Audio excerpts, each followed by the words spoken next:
বিসমিল্লাহির রহমানির রহিম। এই দেখেন আজকে বিন লাবিব চ্যানেলের পক্ষ থেকে সবাইকে স্বাগতম। বিন লাবিব সোনালী মুরগির খামারের পক্ষ থেকে সবাইকে স্বাগতম জানাচ্ছি। এই আজকে 24 দিনের ভিডিও শুরু করছি। এই দেখেন এই গতকালও জিঙ্ক দিয়েছিলাম, আজকেও জিঙ্ক দিচ্ছি। জিঙ্ক দিয়েছি, জিঙ্ক 3 দিন দেবো। দেওয়ার পরে কারণ ওই যে জিঙ্কগুলো দেওয়া হয় কালকে তো বলছিলাম, ঠকাঠকি করার কারণে পশম খায়, ঠকাঠকি করে, ঠকাঠকি করে অনেক মেরে ফেলে বা অনেক ছিঁড়ে গুঁড়ে ফেলে, অনেক গা মানে পশম ছিঁড়ে ফেলে, রক্ত বেরিয়ে যায়, তারপরে অনেক ক্ষতি হয়। এই জন্য জিঙ্কগুলো দিতে হয়।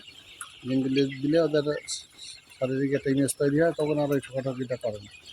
এটা ক্যালসিয়ামের ঘাটতির কারণে হয়। জিঙ্ক দিলে ওই ক্যালসিয়ামটা পূরণ হয়ে যায়, ক্যালসিয়ামটা। আর মাঝে মাঝে আমি স্যালাইন খাওয়াই। স্যালাইনটা দিলে ওদের আমাশা বা অন্যান্য অনেক উপকার হয়, অনেক ঘাটতি পূরণ হয়। তো এই ছিল 24 তারিখের ভিডিওর বিষয়।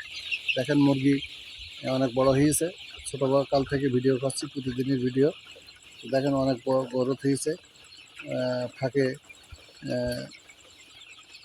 একটু পায়ে ব্যথা হয়েছিল, তো ওই যে পায়ে ব্যথার ওষুধ দিয়েছিলাম, আর এখন জিঙ্ক দিচ্ছি।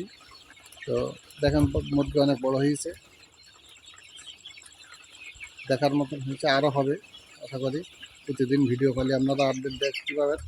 তো আপডেট ভিডিওগুলো করার জন্য চ্যানেলটি সাবস্ক্রাইব করে আমাদের পাশে থাকবেন। আরও নতুন নতুন অভিজ্ঞতা আপনাদের কাছে শেয়ার করতে চাই। শেয়ার করার মতন সুযোগ তৈরি করে দেবেন সাবস্ক্রাইব করে। তো আজ আর বেশি কিছু বলতে চাই না, যেহেতু প্রতিদিনে ভিডিও দিচ্ছি। তো আপনারা সকলে সাবস্ক্রাইব করে চ্যানেলটির পাশে থাকবেন, এই আশা কামনা করছি। আজকের মতন বিদায়, আল্লাহ হাফিজ।